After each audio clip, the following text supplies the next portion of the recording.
Alright, so a little clarity because some people appear to have actually just joined the stream or are filtering in. I have to actually adjust the score because I missed the last one.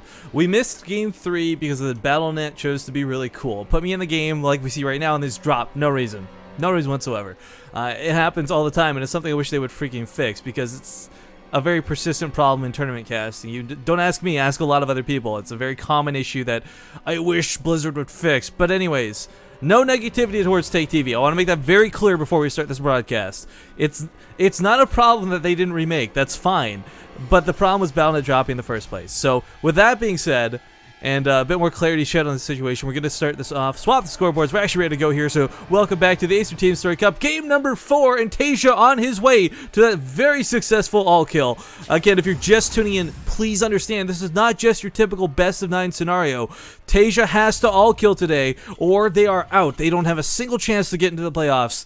So all Quantic has to do is get one map, if not more, off of Team Liquid. But spawning here in the lower right corner of the map, playing for Team Liquid on a tear so far with 3 wins under his belt, it is going to be Liquid's Taeja. And worth noting, the people he's knocked out so far was Hyun in Game 1, it was Gamja in Game 2, and then Venus just recently in Game number 3. And his opponent here in Game number 4, spawning in the upper left corner, Belshir Vestige, one of the newer additions to Quantic Gaming. It is the Korean player Try. I can't tell you too much about this guy. I've cast him, I believe, once. I want to say once before, maybe twice. I haven't got to see a lot of him. It's, a lot of Quantic players are actually sadly dropping off from the North American division and being picked up over in Korea, so obviously there's a bit more of exclusivity over there. But worth noting, Taeja's actually opening with a Reaper this game. And I will say real quick, guys, again, I want to thank you for your support. I see it coming in chat, and I'm sure there's the delay, etc., etc., and thank you guys. You're definitely helping me put a smile on my face after that little hiccup in the road. But don't worry, I'm already ready to rock and roll. Just being in the same game as Taeja's already put a big enough smile on my face as we continue through with this.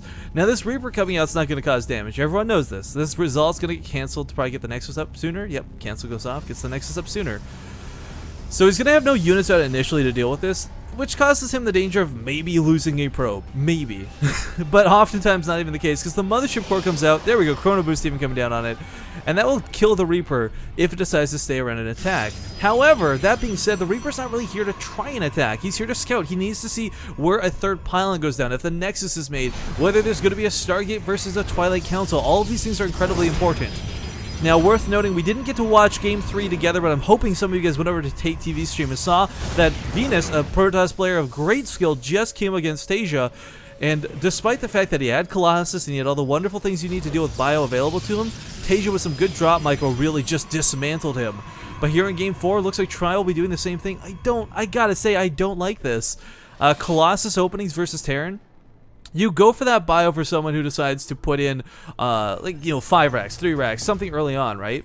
The problem is, though, if you do that, and you go for Colossus, it's almost like a blind counter, right? But if your Terran player opponent does anything else, even slightly, whether it's drops, etc., then it wouldn't. The Colossus is no good. You get Vikings out really early, and it's harder to I just find lately in the metagame, it's harder to transition into Templar than it is to transition from Templar to Colossus. So I really love watching charge lots combined with storms for the openings for Protoss players. It really puts Terrans on their heels.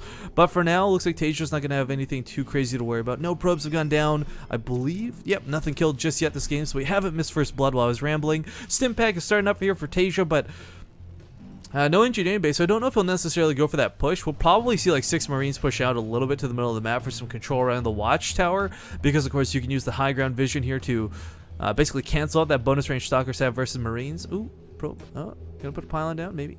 Will Taeja see this? Taeja will not see this initially, and Reaper getting up here to the main, goes back for another scout. Now, while there's a Robo coming out first, I was talking about big game about Colossus, we see no Robo Bay in this Reaper. First blood. First blood. So he sees the Immortal come out first, which knows, alright, Try's worried about Marauders hitting early. This is the only reason to get an Immortal out this quickly. You go for Colossus to deal with lots of Marines, you go for Immortals, of course, to deal with Marauders. Marine does happen to stumble upon this pylon coming down. We'll try and chase down the probe to prevent any others, but barely that probe's going to escape for now. Score is still 3-0, by the way. It's up at the top right if anyone's missing that. Sorry, just small update there.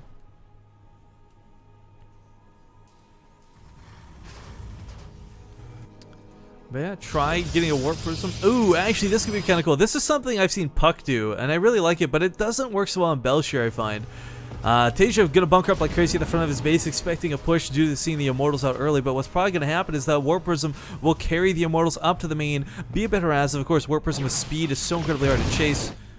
And you can put two Immortals, they tear down bunkers, they tear down Marines, they shoot away at the SCVs. Nothing really stands up to them. This may also just simply be used for either harassment to go and sort of split the forces, you know, warp in 4 Zealots to the main while he attacks through the front, or maybe he'll pick up the Immortals. One way or another, we'll see what happens here in a sec. All of Taeja's defense is concentrated on the front. 2 extra bunkers coming down, playing this incredibly smart, incredibly safe, because again, guys, it's not about the win or the lose, but only about the win. If Taeja can't lock this out, then he is just in so much trouble.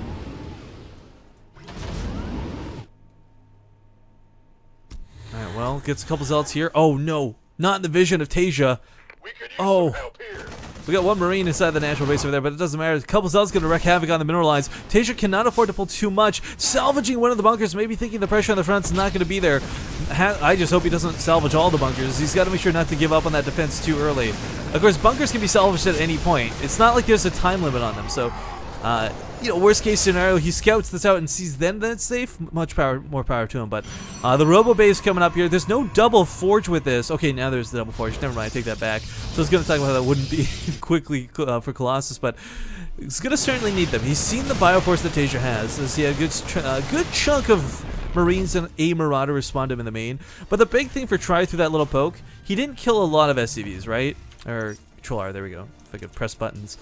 But what he did see was the engineering bays were only finishing up as he arrived. So as a Protoss player himself, through Chrono Boost, he'll be able to not only pull ahead on the upgrades, but make sure that he's not behind Taeja most importantly. Upgrades are kind of fickle in some matchups, but in TVP, upgrades are everything. I always love referencing this because it's the biggest way to display how big of a deal upgrades are in this matchup.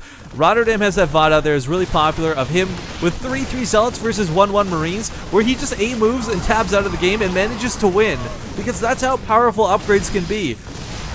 Zealots, of course, let's not forget, pretty heavily armored units as is. Combined with the Guardian Shield, they don't take a lot of damage from those Marines, but 0-0 versus 0-0, the Colossus is going to play a huge role in this next fight. However, Medivacs have got so much mobility and there's no blink, much less Stalkers. There's going to be the overcharge, but there's not a lot of anti-air, right? So dealing with the Medivacs is not going to be easy in the first place. Gets on top of the Immortal right away, focuses it down. That Colossus is nowhere to be seen as it just pops out. Actually, that Immortal somehow is going to live with 13 health.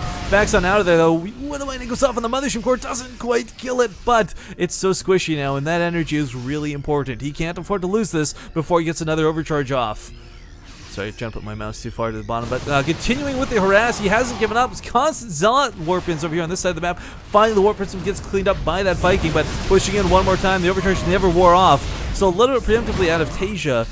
Not for naught, though, he hasn't exactly fallen behind in resources lost. Still has to be careful, though, because this whole army can be squashed in that one instance, you know, where you go back home to macro up, to build SCVs, to drop mules.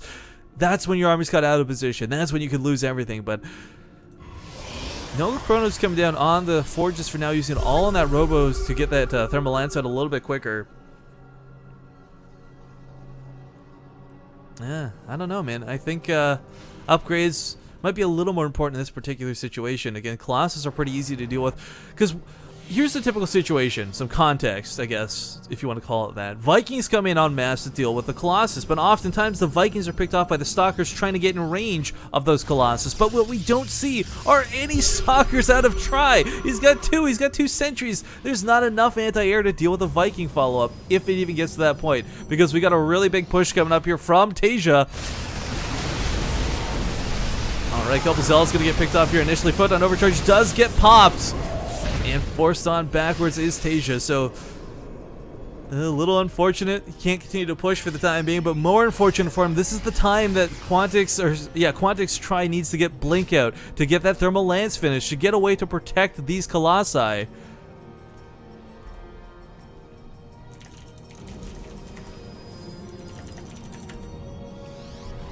But, alright. Worth noting here too, guys. I don't want to get too far ahead of ourselves, but because I'm sure some of you are going to be asking, because this is game number 3, it's first team to 5 wins in a best of 9 scenario. If Tri loses here right now, I hope he doesn't. Well, I don't know who to hope for, to be honest, because this is like kind of insane, the situation both of these teams are in. But if Tri loses this game, they can bring back Hyun, who lost game 1 in this series. There's the resurrection rule in the Acer Team Story Cup, so that's one thing worth noting. So if you guys are going to see a downfall by any means, you can get your hopes up, because there's one good player still waiting to be resurrected. But Taeja, in the meantime, got a lot of Marauders. He's got a pretty healthy Viking count. Upgrades have not quite finished up here. Of course, air and ship weapons have been combined, so not that that's a big deal. Will allow his Vikings to do a little bit more damage. There's this school of thought, and it kind of really relies on how much anti-air there is.